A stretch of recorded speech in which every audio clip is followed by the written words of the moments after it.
آتا ہے۔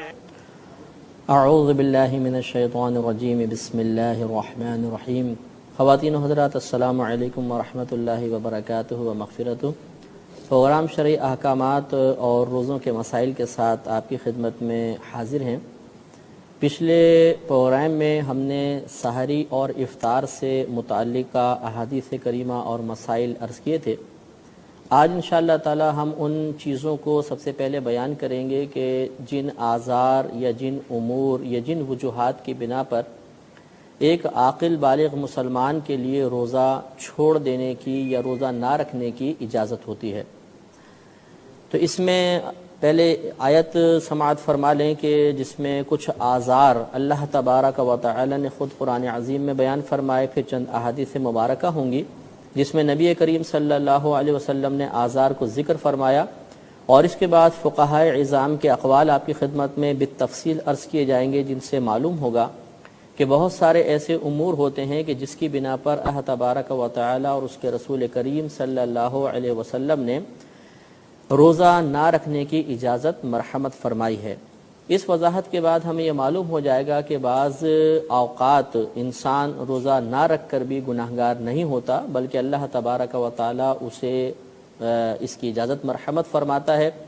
اور واقعی اگر عذر متحقق ہوگا تو انشاءاللہ اللہ کے رحمت سے امید ہے کہ روزہ نہ رکھنے کے باوجود رمضان کی برکات ضرور حاصل ہو جائیں گی۔ تو اللہ تبارک و تعالی قرآن عظیم میں ارشاد فرماتا ہے کہ فمن کان منکم مریضا او علی سفر فعدۃ من ایام اخر، کہ تم میں سے جو شخص سفر پر ہو یا مریض ہو، پہلے مریض کا ذکر فرمایا پھر سفر کا، کہ تم میں سے جو مریض ہو یا سفر پر ہو تو دوسرے دنوں میں گنتی پوری کرنا اس پر لازم ہے۔ معلوم یہ ہوا کہ سفر ایک عذر ہے، اسی طرح مرض بھی ایک عذر ہو سکتا ہے، لیکن اس میں تفصیل ہے جو انشاءاللہ میں آگے آپ کی خدمت میں عرض کروں گا۔ حضرت حمزہ بن عمرو اسلمی رضی اللہ تعالی عنہ فرماتے ہیں، یہ بخاری شریف کی روایت ہے، مسلم میں بھی درج ہے، کہ آپ کے بارے میں یہ مروی ہے کہ آپ بہت کثرت کے ساتھ روزہ رکھا کرتے تھے۔ تو ایک دفعہ آپ سفر پر جا رہے تھے تو آپ نے نبی کریم صلی اللہ علیہ وسلم سے دریافت فرمایا کہ یا رسول اللہ صلی اللہ علیہ وسلم، میں دوران سفر روزہ رکھوں یا نہ رکھوں؟ تو نبی کریم صلی اللہ علیہ وسلم نے ارشاد فرمایا کہ چاہے تم روزہ رکھو اور چاہو نہ رکھو۔ تو گویا کہ یہاں پر نبی کریم صلی اللہ علیہ وسلم نے بھی سفر کو ایک عذر قرار دے کر انہیں روزہ نہ رکھنے کی اجازت مرحمت فرمائی۔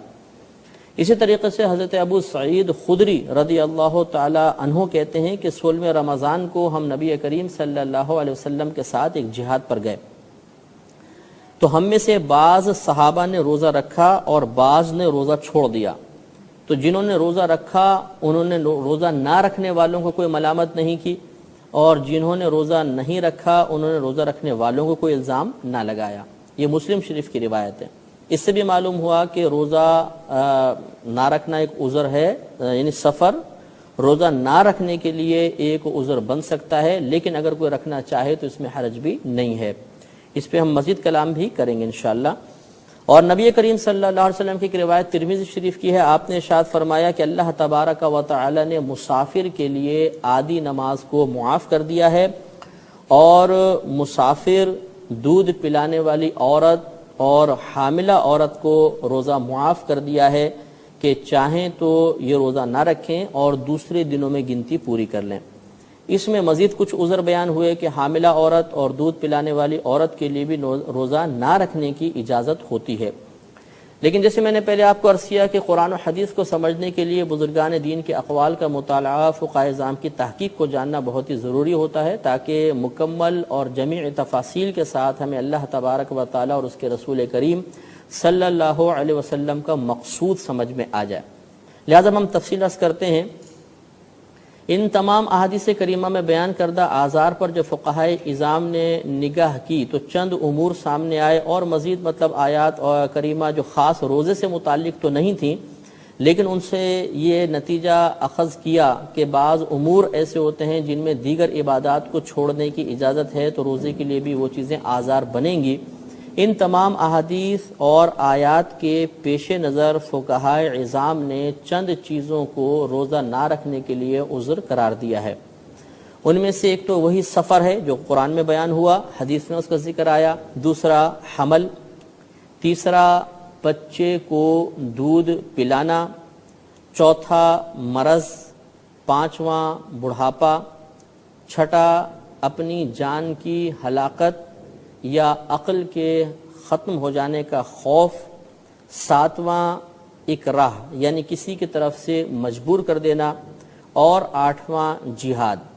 یہ تمام امور روزہ نہ رکھنے کے لیے عذر قرار دیے گئے ہیں،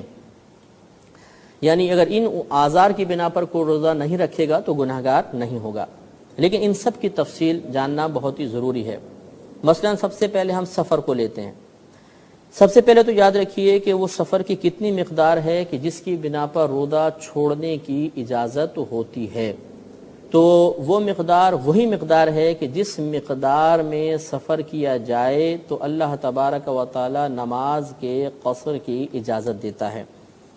اور یہ شرعی سفر کی مقدار یہ ہے کہ انسان اپنی شہری حدود سے یعنی اپنے شہر کی حدود سے باہر نکلے اس ارادے کے ساتھ کہ وہ کم از کم 57.5 میل دور جائے گا، جو کلومیٹرز میں اگر آپ کریں تو 92 کلومیٹرز 92 کلومیٹر بنتے ہیں، کہ جو شخص اپنی شہری حدود سے باہر نکلا اور ارادہ یہ ہے کہ کم از کم 92 کلومیٹر یا 57.5 میل وہ دور جائے گا تو وہ شرعاً مسافر ہو جاتا ہے۔ اس مسافر کو روزہ چھوڑنے کی اجازت ہوتی ہے، لیکن اس میں تفصیل یہ ہوتی ہے کہ مسافر کو روزہ چھوڑنے کی اجازت اسی وقت ہوگی جب دوران سفر اس کو سحری ملے۔ یعنی مثال کے طور پہ ہم سفر کر رہے ہیں اور اب سحری کا وقت آیا، یعنی رات میں سفر جاری ہے، سحری کا وقت آ گیا، تو اگلا دن چونکہ دوران سفر ہی گزرے گا، اس لیے اب اگلے دن کا روزہ چھوڑنے کے لیے عذر متحقق ہو گیا، اگر کوئی چاہے تو روزہ نہ رکھے۔ اس سے یہ معلوم ہوا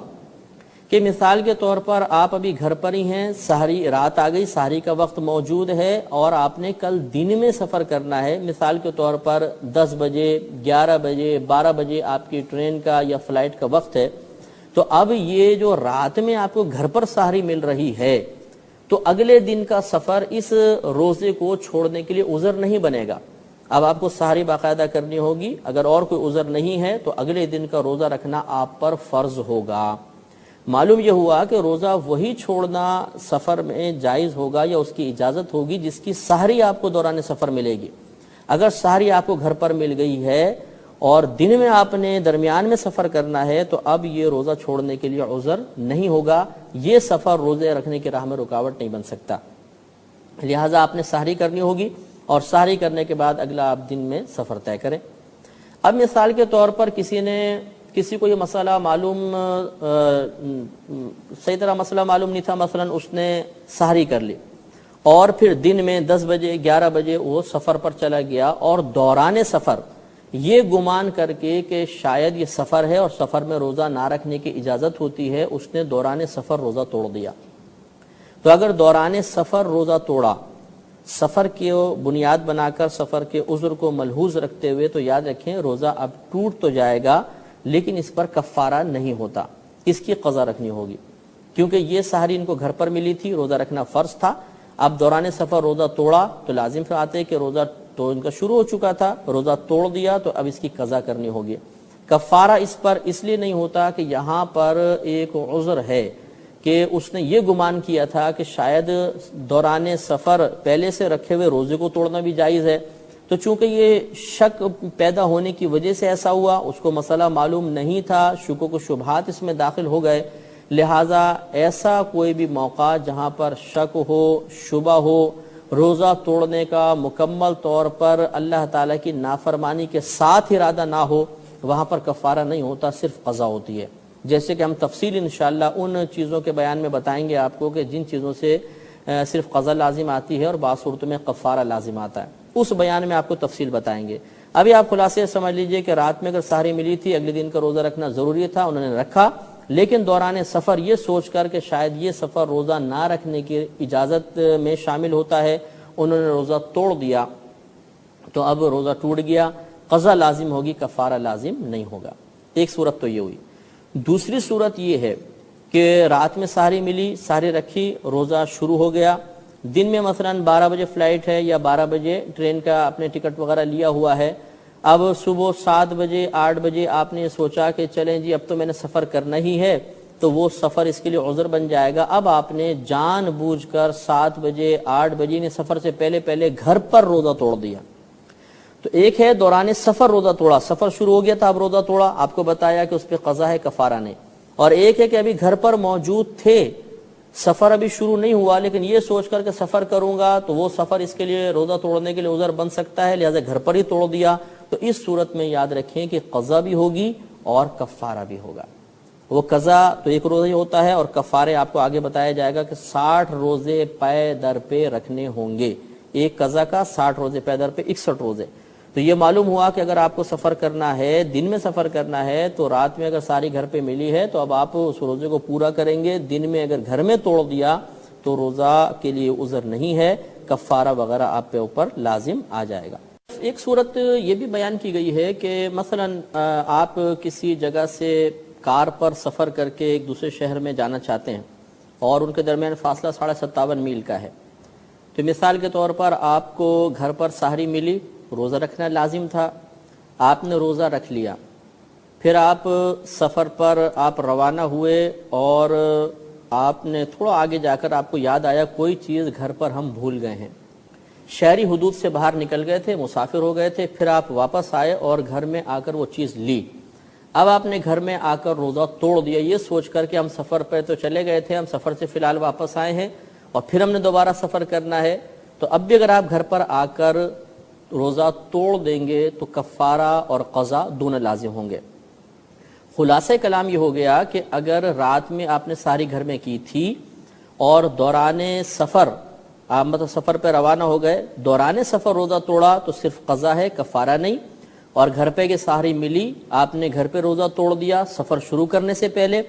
یا روزہ توڑا گھر پر سفر شروع کرنے کے بعد کہ کسی وجہ سے واپس آئے، ان دونوں صورتوں میں قضا بھی ہے اور کفارہ بھی لازم ہوتا ہے۔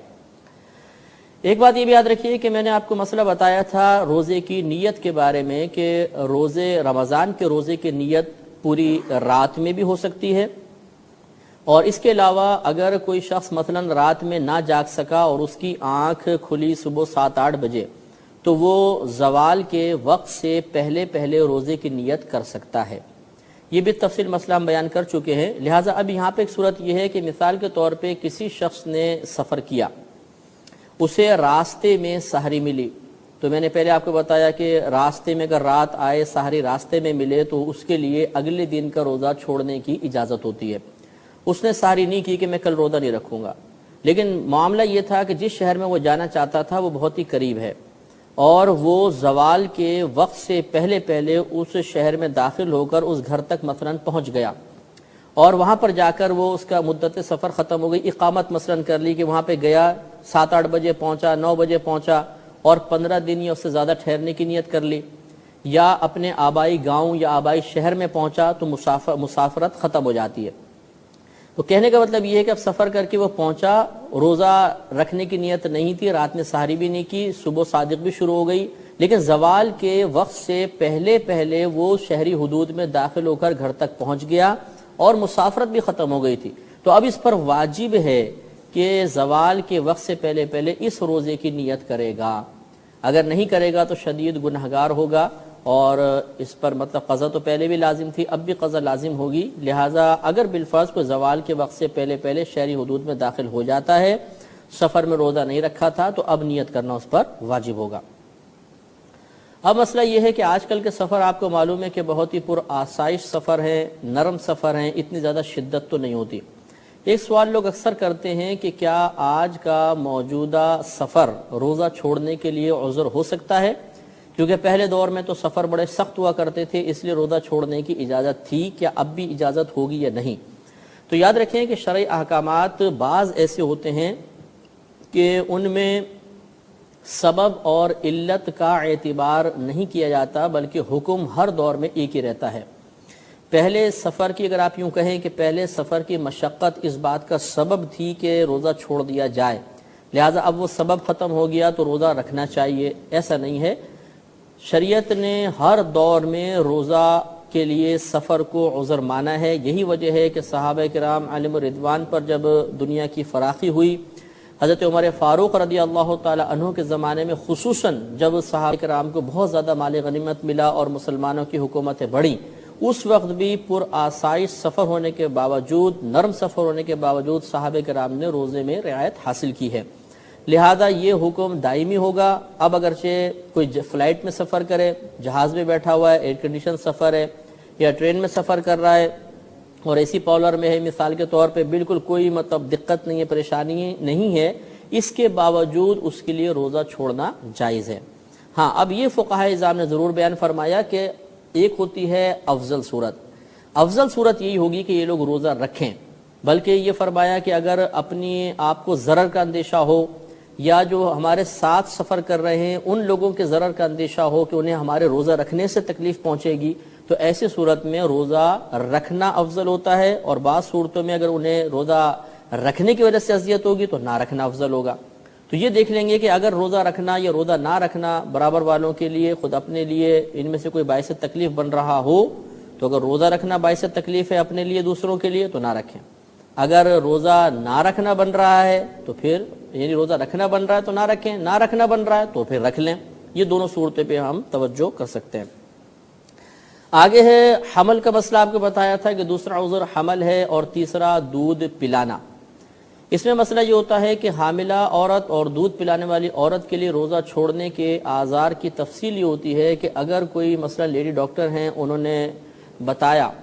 کہ بھئی اگر آپ نے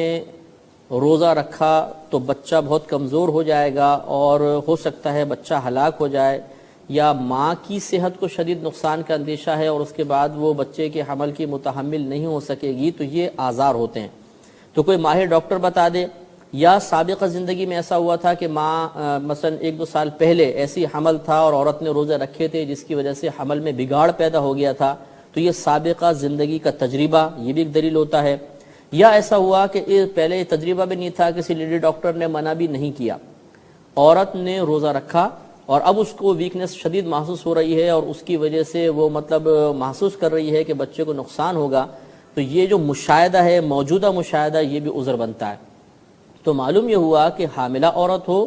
یا دودھ پلانے والی عورت ہوں، ان کے لیے روزہ چھوڑنے کی اجازت اس صورت میں ہوگی جب 3 چیزوں میں سے کسی ایک چیز کے ساتھ متحقق ہو جائے کہ روزہ ان کے لیے نقصان کا باعث ہوگا۔ وہ 3 چیزیں یہ ہیں کہ یا تو ماہر ڈاکٹر بتائیں گی، یا سابق زندگی کا تجربہ ہوگا، یا موجودہ مشاہدہ ہوگا، تب ان کو روزہ چھوڑنے کی اجازت ہے، بعد میں یہ روزے کی قضا کریں گے۔ ایک عذر مرض بھی ہوتا ہے۔ مرض سے مراد یہ ہوتا ہے کہ عام امراض نہیں ہے کہ نزلہ کھانسی ہوا تو روزہ چھوڑنے کی اجازت مل جائے گی، یا جیسے بعض ڈاکٹرز ہوتے ہیں کہ معمولی امراض پر مریضوں کو مشورے دے دیتے ہیں کہ آپ روزہ چھوڑ دیں۔ یہاں پر بھی وہی تفصیل ہے جو حاملہ اور دودھ پلانے والی عورت کے بارے میں ہے کہ مرض کے بارے میں یا تو کوئی ماہر ڈاکٹر جن کے دل میں خوف خدا بھی موجود ہو، کوئی اس کی ظاہری علامت ہمیں نظر آ رہی ہو، وہ یہ ہمیں کہیں کہ اگر آپ روزہ رکھیں گے تو آپ کا مرض بڑھ جائے گا، دیر میں اچھا ہوگا، یا آپ شدید بیمار ہو جائیں گے، ایسی صورت میں روزہ چھوڑنے کی اجازت ہوتی ہے۔ یا پھر سابقہ زندگی کا تجربہ ہو کہ پچھلے رمضان میں مثلا روزہ رکھا تھا تو بہت زیادہ تکلیف شروع ہو گئی تھی، تو اس رمضان بھی یہ ممکن ہے کہ ہو جائے تو روزہ چھوڑ دیا۔ جیسے دمے کے مریض ہوتے ہیں کہ بیچارے سردیوں میں مثلا روزے آئے، پچھلے روزے بھی سردیوں میں تھے تو بہت دمے میں تکلیف ہو گئی تھی اور دوائی وغیرہ یوز کرنی پڑی تھی،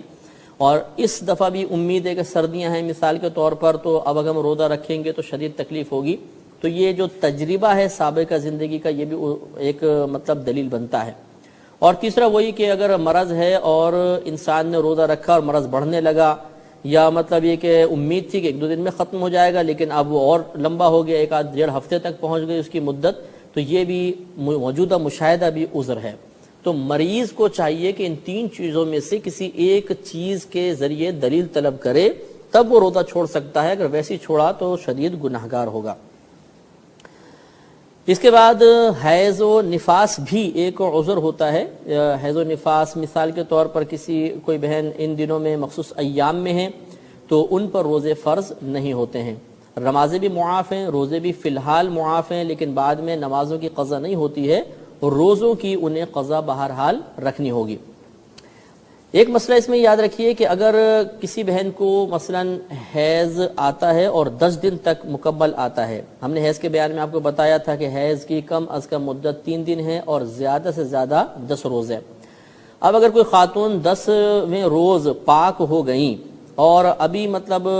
مثلا رات میں وہ پاک ہو چکی ہیں، تو ان پہ لازم ہے کہ چاہے غسل کرے نہ کریں، اگلے دن کا روزہ رکھنا ان کے اوپر لازم ہوگا۔ اور اگر بالفرض یہ پہلے فارغ ہو گئی ہیں 10 دن سے پہلے، تو پھر یہ حکم ہوتا ہے کہ اگر انہیں مطلب رات میں جیسے مثلا 3 بجے 4 بجے فارغ ہوئی ہیں، پاک ہو گئی ہیں، تو اگر انہیں غسل وغیرہ کرنے کے بعد پھر اتنا وقت مل گیا جس میں یہ تھوڑی بہت سحری کر سکتی ہیں، یعنی فجر شروع نہ ہوئی ہو، تو پھر بھی ان کے لیے فرض ہوگا کہ اب اگلے دن کا یہ روزہ رکھیں گی۔ ہاں اگر ایسا ہوا کہ رات میں مثلا آخری دن چل رہا، چوتھے 5ویں دن ان کا حیض بند ہوتا ہے مثال کے طور پر، اور یہ آخری رات چل رہی تھی اور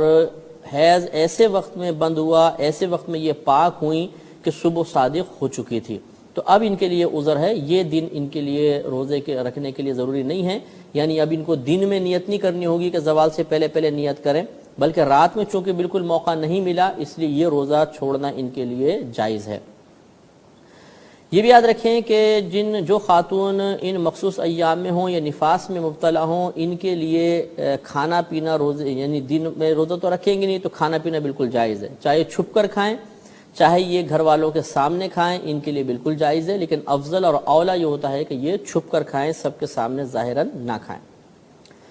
اگلا عذر ہے کہ جان کی ہلاکت کا یا عقل کے نقصان کا صحیح اندیشہ ہو، تب بھی روزہ چھوڑ سکتے ہیں، اور یہاں پر بھی وہی صورتحال ہے جیسے میں نے آپ کو بتایا کہ یا تو کوئی ماہر ڈاکٹر کہے کہ اگر آپ روزہ رکھیں گے تو آپ ہلاک ہو جائیں گے، یا عقل ختم ہو جائے گی، پاگلوں کی سی حرکتیں شروع ہو جاتی ہیں، یا سابقہ زندگی کا تجربہ تھا کہ روزہ رکھا تھا تو ہلاکت کے قریب پہنچ گئے تھے، یا عقل زائل ہو گئی تھی، اور یا پھر موجودہ مشاہدہ ہے کہ روزہ رکھنے کے بعد ہوش و حواس سب چلے گئے اور بالکل کسی کو پہچان نہیں رہے ہیں، پاگلوں کی سی کیفیات ہو گئی ہیں، یا بالکل مرنے کے قریب ہو گئے ہیں کہ غشی طاری ہو رہی ہے بار بار، اتنا ضعف غالب ہو گیا، تو اس قسم کی حالت اگر طاری ہوتی ہے کہ ہلاکت کا خوف ہو گیا یا عقل کے زوال کا خوف ہو گیا، تو روزہ چھوڑنے کے لیے عذر ہے۔ ایک ہوتا ہے کسی کا مجبور کرنا، مجبور کرنے سے مراد یہاں پر شرعی لحاظ سے جو مجبوری کہلاتی ہے وہ مراد ہے، اور شرعی لحاظ سے مجبوری کا مطلب یہ ہے کہ کوئی شخص ہمیں دھمکی دے کہ اگر تم نے روزہ رکھا تو میں تمہیں جان سے مار دوں گا یا تمہارا کوئی عضو ضائع کر دوں گا، اور ہمیں یقین ہے کہ اگر ہم اس کی بات نہیں مانتے تو ہم ہلاک ہو جائیں گے، یہ مار دے گا یا عضو کاٹ دے گا، تو یہ جو مجبوری کی اب حالت آئی کہ جان کا خوف ہے یا کسی عضو کے تلف ہو جانے کا، ضائع ہو جانے کا خوف ہے، اس حالت کو حالت اکراہ کہتے ہیں، اسے اکراہ شرعی بھی کہتے ہیں۔ اب ایسی صورت میں روزہ چھوڑنے کی اجازت ہے، اب اس کا وبال ہوگا جس شخص نے مجبور کیا اس پر، ہم پر اس کا وبال نہیں ہوگا۔ ہاں یہ ضرور کہا ہے فقہا نے کہ اگر یہ شخص اس کی بات نہ مانے کہ چاہے تم مجھے مار دو چاہے میرا عضو تلف کر دو، میں تو روزہ ضرور رکھوں گا، اور اس کی طرف سے آنے والی تکلیف پر اس صبر بھی کرنے میں کامیاب ہو جائے، یعنی نہیں مانے اور وہ تکلیف پہنچائے اور یہ اس کو برداشت کرے، تو یہ بہت ہی افضل جہاد ہے اور اس کو بہت ہی ثواب ملے گا۔ اسی کے ساتھ ہی میں نے آپ کو بتایا کہ ایک مسئلہ یہ ہوتا ہے کہ مثلا کوئی جہاد پر جا رہا ہے، مشقت بہت شدید ہے، تو اس کے لیے بھی عذر ہو سکتا ہے، جیسے نبی کریم صلی اللہ علیہ وسلم نے جہاد کے دوران صحابہ کرام کو روزہ چھوڑنے کی اجازت مرحمت فرمائی ہے۔ بعض بھائی ہم سے سوال کرتے ہیں کہ ہمارا کام بہت ہارڈ ہے، بہت شدید ورکنگ ہے ہماری دن کے اندر، اگر ہم روزہ رکھتے ہیں تو شدید ضعف غالب ہو جاتا ہے اور روزہ پورا کرنا مشکل ہو جاتا ہے، اس میں کیا کریں؟ تو یہ اصول اچھی طرح یاد رکھیے گا کہ اگر انسان روزہ رکھ کر اپنا کام پورا کر سکتا ہے تو پھر تو اس پہ روزہ رکھنا فرض ہے۔ دوسری صورت یہ ہے کہ روزہ تو پورا ہو جائے گا لیکن تھوڑی بہت تکلیف پہنچے گی، یہ بھی عذر ہے، یہ بھی مطلب عذر نہیں ہے، اب بھی رکھے گا۔ تیسرا یہ ہے کہ روزہ کام بڑا ٹائٹ ہے اور روزہ بڑے شدید تکلیف پہنچائے گا، اور لیکن صورت یہ ہے کہ اگر یہاں پہ آپ کام کرنا چاہیں ٹھیک، ورنہ چھوڑ کے کوئی اور پہ بھی آپ کام کر سکتے ہیں، اور یہاں پر مالک منع کر رہا ہے یا کام بڑا ہارڈ ہے تو یہ بھی عذر نہیں ہے، ہمیں کام چھوڑ کے دوسرا کام اختیار کرنا ہوگا اور روزہ رکھیں گے۔ اور آخری صورت اس میں یہ ہے کہ مثال کے طور پہ کام بہت سخت ہے اور کوئی کام کہیں مل ہی نہیں رہا، اور مالکان یہ کہتے ہیں کہ ہم تو پورا کام لیں گے اور آپ روزہ رکھیں گے تو آپ سے کام نہیں ہوگا، ہم نوکری سے نکال دیں گے، ایسی صورت میں جب آدمی مجبور ہو جائے تو شریعت نے اجازت دی ہے کہ وہ روزہ چھوڑ سکتا ہے اور باقی دنوں میں گنتی پوری کرے. لیکن یہاں پر دیانتداری کے ساتھ ہمیں غور کرنا ہوگا کہ واقعی کام سخت ہے, دوسرا کو کام نہیں مل سکتا, تب اس کے اندر رعایت مل سکتی ہے, ورنہ تھوڑی بہت مجبوری کی وجہ سے رعایت نہیں ملے گی, شدید گناہگار ہوں گے. اب چونکہ پروگرام کا وقت ختم ہو رہا ہے, انشاءاللہ دیگر مسائل کے ساتھ اگلے پروگرام میں حاضری کا شرف حاصل ہوگا. اب آپ ہمیں اجازت مرحمت فرمائیں. وآخر دعوانا ان الحمدللہ رب العالمین.